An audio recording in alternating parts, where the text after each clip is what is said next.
अखंड विद्याश्रम में आपका स्वागत है। तो फर्स्ट इंस्टीट्यूट ऑफ इम्पेकेबलिज्म अखंडता का प्रतीक है। DNA, the perfect human be double helix, जो मानव जिनके लिए डीएनए है, जीन्स हैं, उसके बारे में जो परफेक्शन है वो जानने की कोशिश करेंगे। मैं द्वारा कपिल वृक्ष इससे शुरू कर रहा हूँ कि कुदरत की दैवी केमिस्ट्री के साथ जुड़ा हुआ है। उसकी शुरुआत कपिल वृक्ष से शुरू हुई थी। ये ऊपर से नीचे आया हुआ है और नीचे से आगे कैसे बना है वो दिखाने की कोशिश है। इस पिक्चर में आप देख सकते हैं कि कपिल वृक्ष की जड़ें आसमान में हैं और वृक्ष नीचे की तरफ है। ऊपर आप मीथेन और ऑक्सीजन को मिलता हुआ देख रहे हैं, जिससे कार्बन डाइऑक्साइड और वाटर बनती है, जो दोनों ऊपर से नीचे आकर सृष्टि की केमिस्ट्री को आगे ले जाते हैं। जैसे कि हाइड्रोजन, कार्बन और ऑक्सीजन तीन बेसिक एलिमेंट्स हैं। मीथेन, वाटर और कार्बन डाइऑक्साइड हैं, जो सारे के सारे दिव्यांग से जुड़े हुए हैं। अब आ जाते हैं कि इसको समझने की कोशिश करते हैं कि जैसे मीथेन और ऑक्सीजन मिलकर कार्बन डाइऑक्साइड वाटर कुदरत में बनाते हैं, ऊपर बनाते हैं, जैसे आप पिक्चर में देख रहे हैं। अब वो बादलों के नीचे, थंडर के नीचे, इंद्र भगवान के माध्यम से कहा जाए वेद में, वो सब नीचे आ जाते हैं।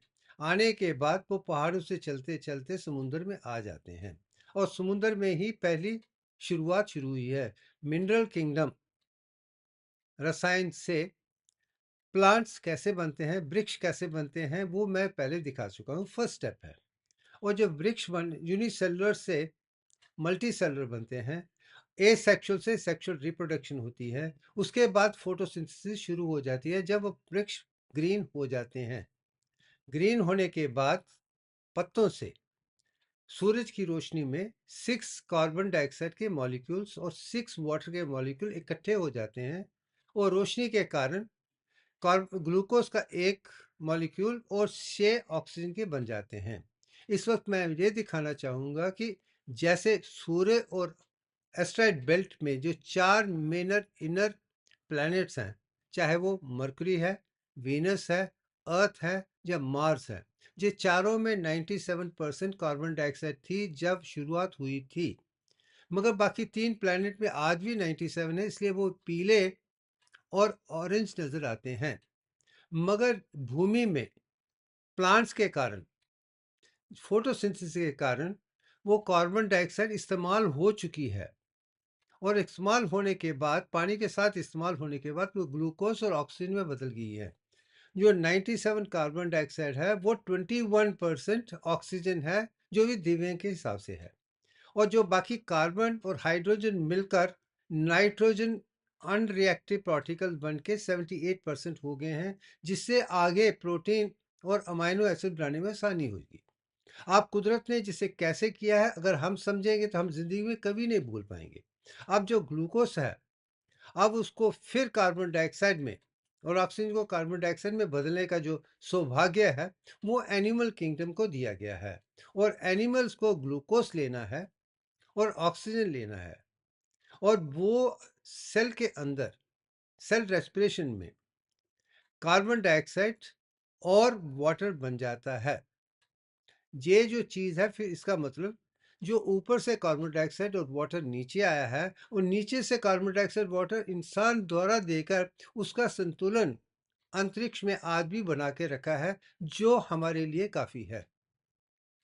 अब कार्बन डाइऑक्साइड की मात्रा भी मैं जानता हूं कि हम जो एक्सपेल करते हैं अपने जिस्म से 61.8034% ही है। उसी हिसाब से रेस्पिरेशन भी वैसे ही बनाई गई है। जहां तक कि कुदरत की हर देन जो भी खूबसूरत है, वो दिव्य के आधार पे ही है। यही मैं समझाने की कोशिश कर रहा हूं। अब आ जाते हैं। अब वो कार्बन डाइऑक्साइड, ऑक्सीजन और नाइट्रोजन बदलने से आप जो भूमि की शक्ल देख रहे हैं, वो ग्रीन और ब्लू के बीच में आ गई है। जो पिक्चर आप देख सकते हैं, ये येलो ऑरेंज नहीं है, ब्लू और ग्रीन के बीच में आ गई है। ब्लू स्पेक्ट्रम का एक तरफ का हिस्सा है, ग्रीन बीच का है, और नीचे का रेड और येलो के बीच में जो ऑरेंज है। तो ये संतुलन हो गया है। तो आप इसमें भी वो तीन साथ के साथ रंग देख सकते हैं। अब आते हैं, जो कुदरत का ड्रामा है वो ग्लूकोज से ही शुरू हुआ है। और मैं यही दिखाना चाहता हूँ कि जो अगर एक चीज़ मैं आप आज बात करना चाहूँगा कि हम अक्षय पात्र की बात करते हैं, जो ईश्वर ने मुझे दिया है। और क्यों उसे अक्षय पात्र कहा जाता है? अक्षय का मतलब है चावल, चावल का मतलब स्टार्च, स्टार्च का मतलब माल्टोस, माल्टोस का मतलब ग्लूकोज प्लस ग्लूकोज। इसका ये मतलब जो भी इस्तेमाल जिस्म में होता है वो अक्षय ही है, वो ग्लूकोज ही है। यही मैं दिखाने की कोशिश, जो असली इस्तेमाल होता है वो ग्लूकोज ही है। फ्रक्टोज को भी ग्लूकोज में बदलना पड़ेगा, गैलेक्टोज को भी ग्लूकोज में बदलना पड़ेगा। अंत में जो इस्तेमाल होता है ग्लूकोज ही है। मैं यही समझाने की कोशिश। और ग्लूकोज की भी तीन चीज़ें हैं। एक, ये ग्लूकोज हमारे जिस्म में सेल रेस्पिरेशन में कार्बन डाइऑक्साइड वाटर बना देता है, वो इंपॉर्टेंट है। दूसरा, यही स्टार्च के तरीके से सीड में बदल जाता है। यही मैंने कहा स्टार्च है, कुदरत ने स्टार्च ही दी है। स्टार्च का मतलब ये अगेन माल्टोज और ग्लूकोज ही है। इसलिए अक्षय भी स्टार्च को ही कहते हैं, या चावल को ही कहते हैं, सफ़ेद मैटर को, वाइट मैटर।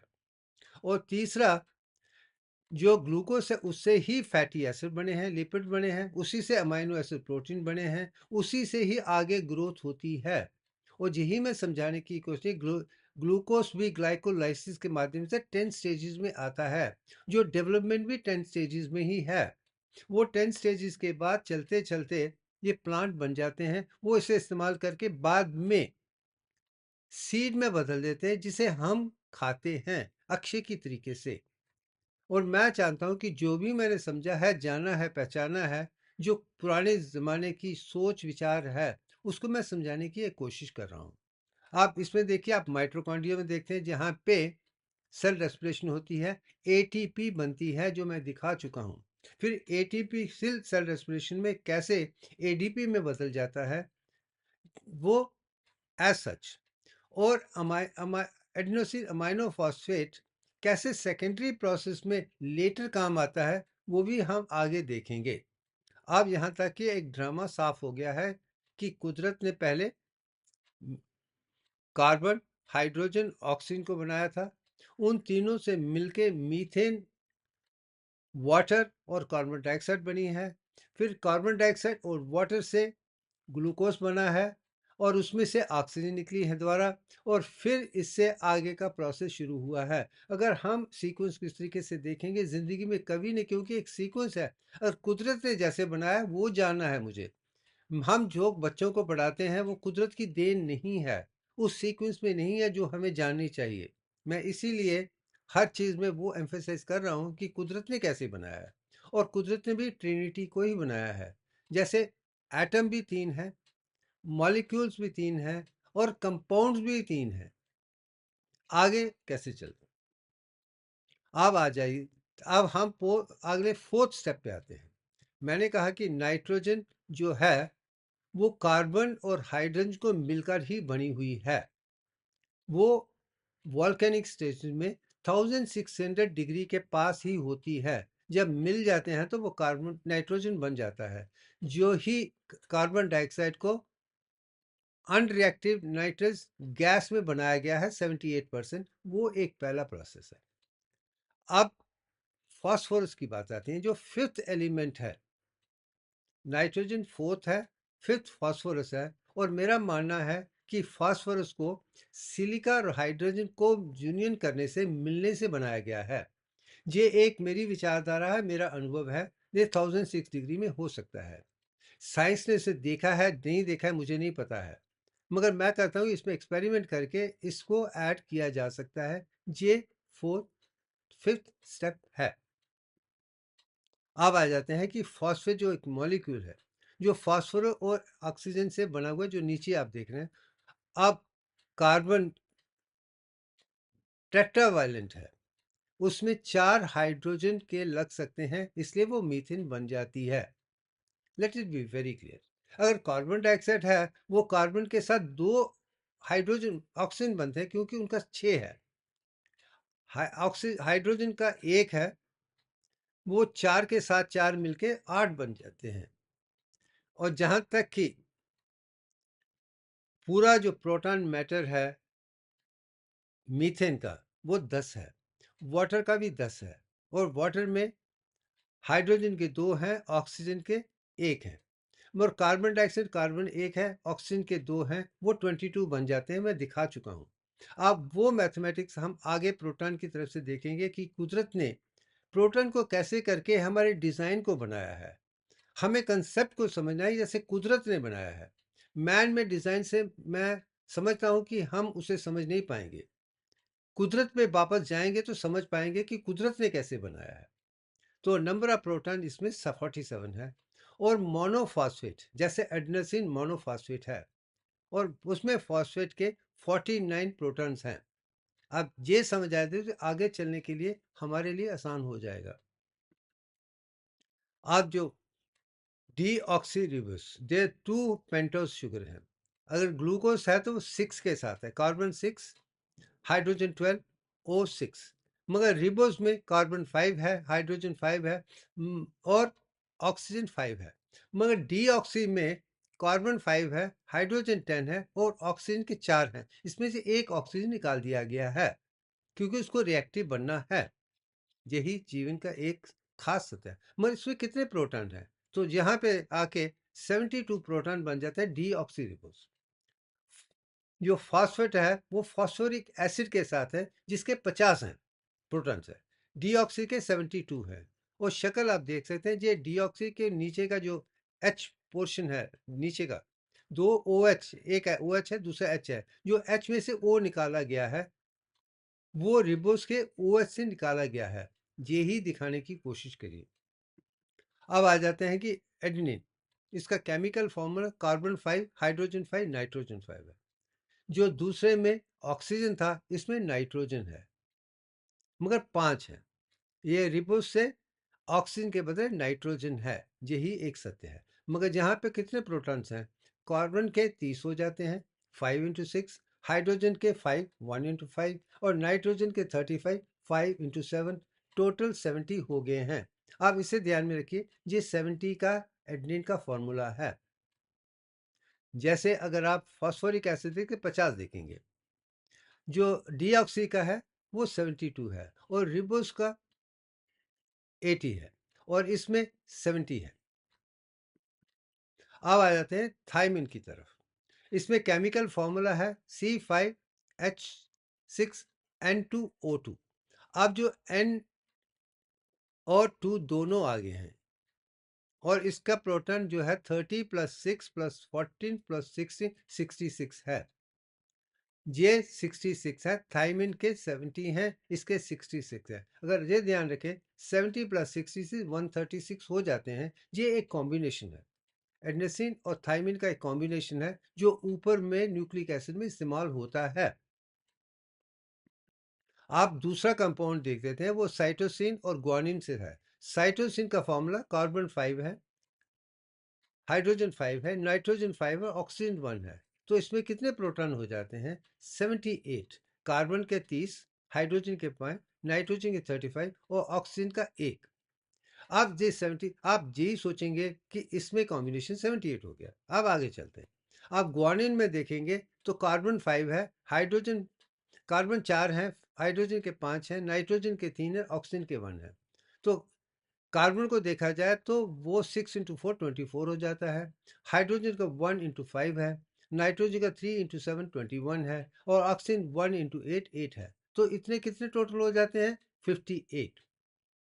58, और पीछे वाले को दोनों को मिलाएंगे, 78 को मिलाएंगे, तो आप इसमें भी 36 कॉम्बिनेशन आ जाता है।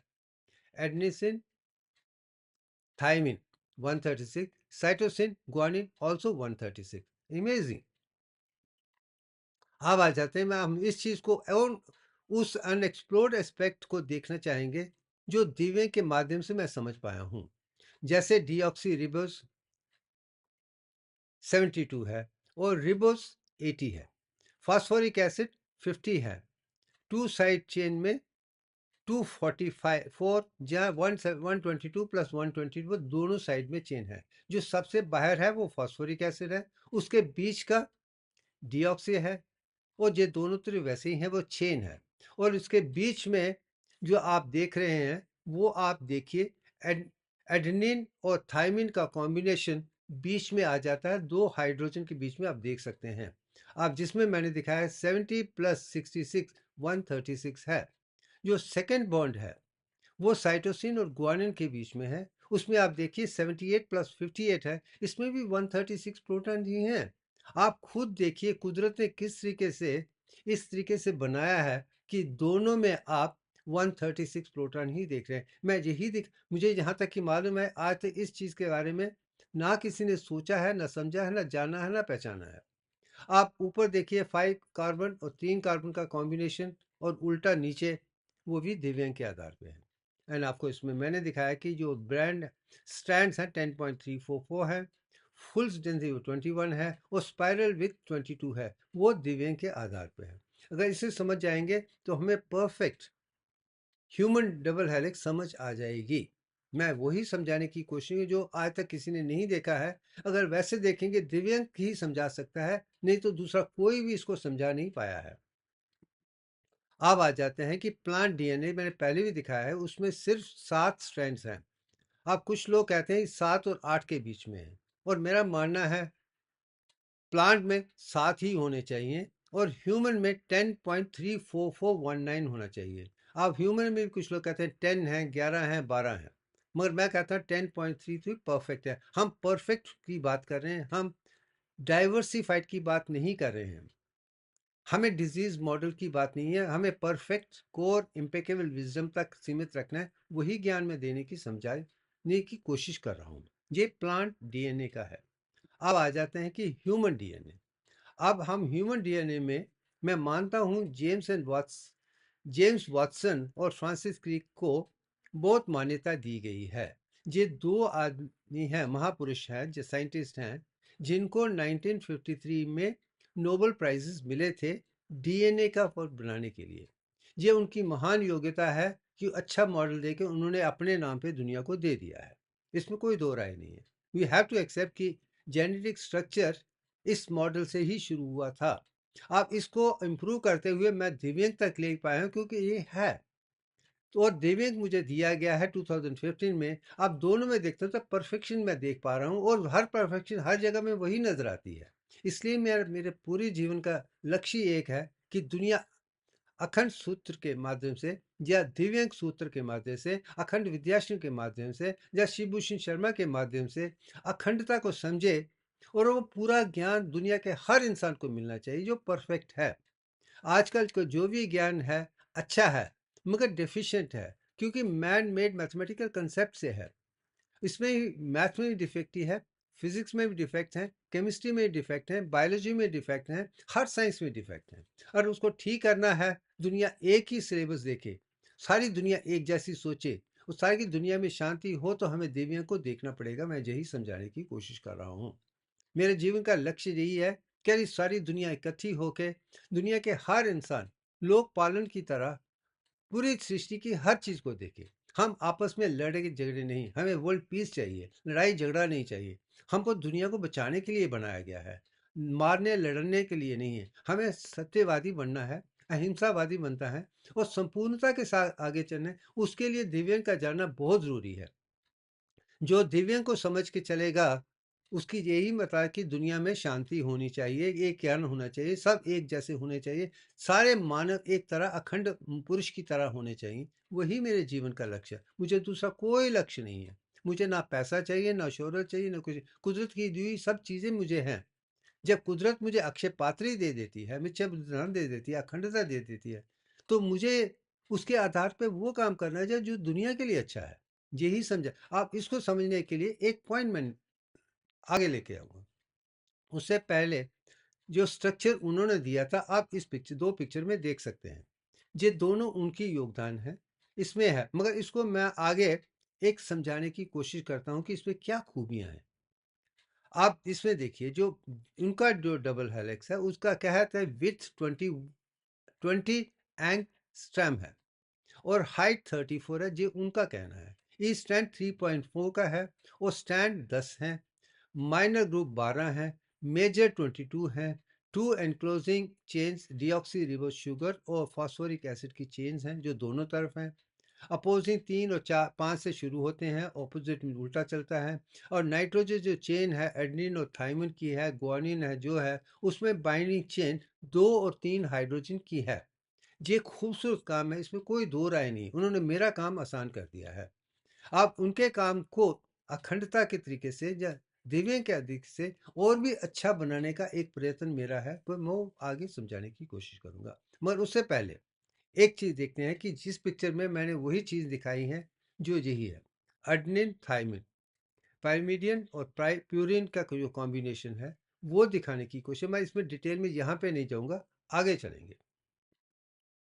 आप इस स्ट्रक्चर में आप देख लीजिए, जो स्ट्रक्चर है ऊपर देखिए, जो सबसे बाहर लेफ्ट में है फॉस्फेट ग्रुप कहिए या फॉस्फोरिक एसिड कहिए, जो लाल है 5 शुगर डीऑक्सी रिबोस है, और जो बीच का है वो नाइट्रोजन है। ये तीन आ जाते हैं। जो पहला लेफ्ट में है वो पी एक्स्ट्रा है, जो बीच में उससे एन नेक्स्ट है, और बीच में तीन है, पी 3 और एक, 5 के 5 इसी में हैं। ये खूबी है। मगर जो दूसरा कॉम्बिनेशन है वो नीचे है, मैं दिखा चुका हूँ, आगे चलते हैं। आप एडनिन और थाइमिन के बीच में डबल हेलिक्स है, डबल बॉन्ड है। आप देख सकते हैं कि H और O का कॉम्बिनेशन, N और H का कॉम्बिनेशन वो अपने में संपूर्ण बन जाता है, क्योंकि एक तरफ H है, दूसरी तरफ भी H है, वो ही दूसरे में हाइड्रोजन बॉन्ड बना सकते हैं। तो एक को H को ऑक्सीजन के साथ जोड़ा गया है, एक H को नाइट्रोजन के साथ जुड़ा गया है, जहाँ पे एडनिन थाइमिन ग्रुप में, जो ऊपर का हिस्सा 136 में है। आप आगे चलते हैं तो ग्वानिन, और इसमें ट्रिपल है, इसमें 3 हाइड्रोजन है, NH है, NH है और NH है। वो तीनों के NH के साथ ही जुड़े हुए हैं, तो इसलिए आप 3 बॉन्ड देख सकते हैं। उसमें 2 हैं, ये 3 है। ये भी कुदरत की देन है कि ये भी दिव्य के आधार पे ही है। अब आगे चलते हैं, जहाँ पे मैं वो पॉइंट दुनिया के सामने पेश करना चाहता हूँ जो मेरे लिए बहुत इम्पॉर्टेंट है, अनिवार्य है। अब मैंने कहा कि जेम्स वॉटसन और फ्रांसिस क्रिक को नोबेल प्राइजेस मिले थे, और मेरा मानना है कि ये काम मैं नहीं कर रहा हूँ, ये अमेरिकन सोसाइटी ने कहा है कि ये हकीकत में 4 लोगों ने काम शुरू किया था, जिनका था James Watson, Francis Crick, Rosalind Franklin और मॉरिस विल्किन। ये 4 इंसान थे जिन्होंने मिलकर इस काम को शुरू किया हुआ था। मगर अफसोस के साथ कहना पड़ता है कि जेम्स एंड वॉटसन को नोबेल प्राइज मिले हैं, 2 को नोबेल प्राइज नहीं मिले हैं।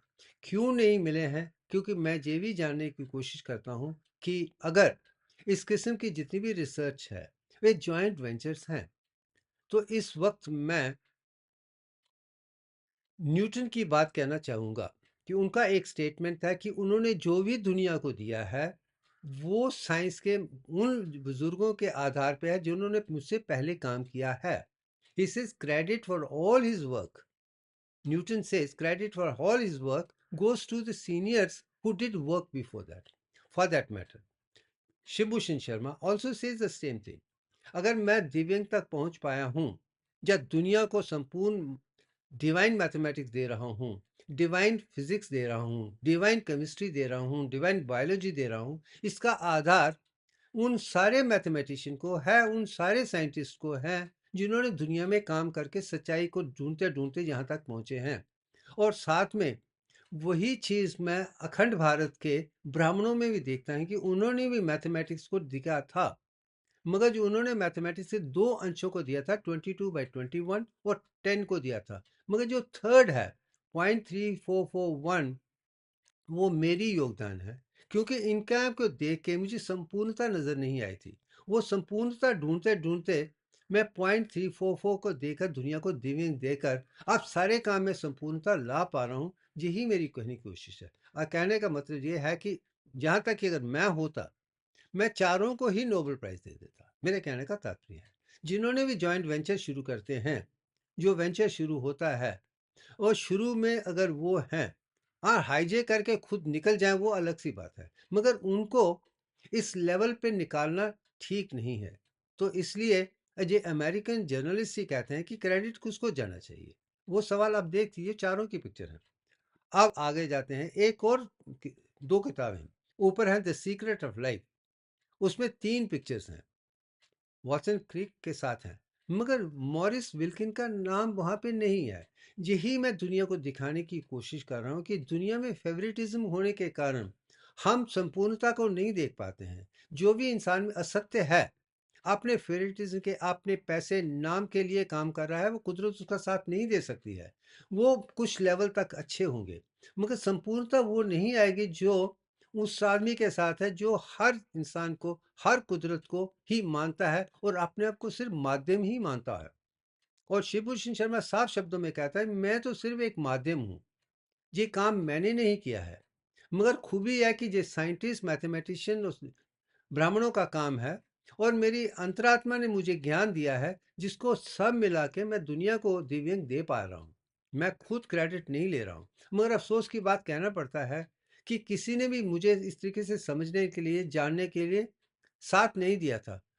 अंत में यही है, ये एक 60 साल की सफर में ढूंढते ढूंढते मैं अखंड तक और दिव्यांग तक पहुंच पाया हूं। यही दिखाने की मैं चाहूंगा कि दुनिया की सारी साइंटिस्ट में सब लोगों को पूरा वो बेनिफिट मिलना चाहिए जो शिव का है। इसलिए मैंने इस पिक्चर को बीच में डाला है, ताकि लोगों को पता चले कि संपूर्णता में अगर मैन मेड है तो उसमें सारे कंसेप्ट को दिखाना चाहिए। अब आ जाते हैं कि ये पिक्चर मैंने दिव्यांग के आधार पर बनाई है। आप इसको समझने के लिए मैं आपको आगे पिक्चर की तरफ ले जाता हूँ। आप देखिए, जो वाटसन एंड क्रिक के मॉडल में है, विथ 20 एंगस्ट्रैम है, और मैं कहता हूँ कि ये 21 होना चाहिए दिव्यांग के आधार पे। 22/21 टू द पावर ऑफ 10.344, ये तीनों ही आप पहली तीन में विथ 20 होनी चाहिए। जो स्ट्रैंड है वो 22 का है, और नंबर ऑफ स्ट्रैंड जो है 10.344 है। ये संपूर्ण है, ये कुदरत की देन है, और यही चीज़ हर लेवल पे परफेक्ट में चलती है। यह कहूँगा कि कोर हर सब्जेक्ट में यही है, इसके अलावा कुछ नहीं है। और हाइट 33.9854 है, जो 30 फुल के बिल्कुल साथ में है। माइनर ग्रुप 12 है, इसमें कोई शक नहीं है। मेजर 22 है, कोई प्रॉब्लम नहीं है। 2 शुगर फॉस्फोरिक एसिड चेन भी कोई प्रॉब्लम नहीं है। 3 और 5 में कोई प्रॉब्लम नहीं है। सेंट्रल एट्रोजिन थायमिन ग्रुप और ग्वानिन में 2 बॉन्ड और 3 बॉन्ड, ये सब ठीक है। जो फर्क सिर्फ है पहली 3 लाइन का है, 20 के बजाय 21 होना चाहिए, और दूसरा 22 होना चाहिए, और स्टैंड यही है, इसके अलावा कुछ नहीं है। अब आ जाते हैं कि जैसे मैंने दिखाया, कि पहले भी दिखाया था, इसमें भी दोबारा दिखा चुका हूँ कि अगर देखा जाए तो इसमें आप प्रोटॉन देख रहे हैं, जो पहले में 136 हैं और दूसरे में भी 136 हैं। जो तीनों जी समझ आ जाएगी तो आप समझ जाएंगे कि आगे चलते हुए हमें और ज्ञान पे, इसके ज्ञान पे, और बाकी प्रोडक्ट में भी देखेंगे तो हमें वो चीज़ नजर आ जाएगी जो हमें जाननी है, पहचाननी है, आगे बढ़ना है। अब और मैं शुरू से ही कह रहा हूँ, अगर कोई भी काम है, अगर मैथमेटिकली कंक्लूशन है, साइंटिफिक है, उसे एक सिंबॉलिक रिप्रेजेंटेशन होनी चाहिए जो मैथमेटिक्स में है। The conclusive science is based on mathematics only. और जैसे दिव्यांग का है, उसका सिंबल मैंने नीचे बनाया। अब ये जो डबल हेलिक्स के दो सिंबल हैं जो साइंटिस्ट ने बनाया है, एक लेफ्ट में एक राइट है, ऊपर देखिए। मैं राइट को पहली बार देता हूँ। जो उसकी विड्थ है, लेंथ है, वो 22/21, वो नीचे आप देख सकते हैं, और बीच में 10 है, वो भी आप देख सकते हैं, दोनों में देख सकते हैं। मगर बीच का जो स्पेसिफिक पोर्शन है, वो दो पिक्चर में कंफ्यूज्ड है, उसमें क्लैरिटी नहीं है। मगर जो बीच में मैं दिखा रहा हूँ, उसमें क्लैरिटी है, क्योंकि आप 5 टेट्रागान देख रहे हैं जो 0.34419 को दिखाती है। अब मैं यही दुनिया को दिखाना चाहता, अगर आपको साइंटिफिक बनना है तो मैथमेटिक्स का आधार बहुत ज़रूरी है। कुदरत ने हर चीज़ को मैथमेटिक्स से ही बनाया है। अगर हमें कोई भी कंक्लूशन करनी है, फिलॉसफी भूल जाइए। अगर उसका मैथमेटिक्स नहीं है तो वो साइंस नहीं हो सकती है। अब इसी चीज़ को ध्यान में रखते हुए मैंने मैथमेटिक्स को भी एक सिंबल फॉर्म में दुनिया के सामने दिया है। इसलिए अखंड विद्याश्रम के माध्यम से मैं सबसे ज़्यादा मान्यता मैथमेटिक्स को देखता हूँ, दूसरे उसके सिंबॉलिक रिप्रेजेंटेशन को, ताकि हमारी जो भाषा है वो सिंबॉलिक हो। जो भी लैंग्वेजेस हम बोलते हैं, चाहे वो हिंदी है, चाहे संस्कृत है, चाहे तमिल है, चाहे इंग्लिश है, चाहे जर्मन है, रशियन है, चाइनीज़ है, कुछ भी है। ये बोलने की भाषा इतनी संपूर्ण नहीं हो सकती है जितनी मैथमेटिक्स है। और उसको भी हमें एक ग्राफिक प्रेजेंटेशन में बदलेंगे तो वो कंसेप्ट क्लियर हो जाएगा। उसे बाद में किसी भी लैंग्वेज में हम आसानी से समझा सकते हैं। चाहे वो इंग्लिश हो, चाहे हिंदी हो, चाहे जर्मन हो, चाहे रशियन हो, चाहे चाइनीज़ हो। तो इसके लिए सेकंड सिंबॉलिक रिप्रेजेंटेशन ज़रूरी है, मैं वही दिखाने की कोशिश करता हूँ। अब आ जाते हैं अंत में। अब इस यहाँ पे मैं ज़्यादा बात नहीं करूँगा, मैं समझता हूँ कि आज के लिए इतना ही काफ़ी है। Thank you very much.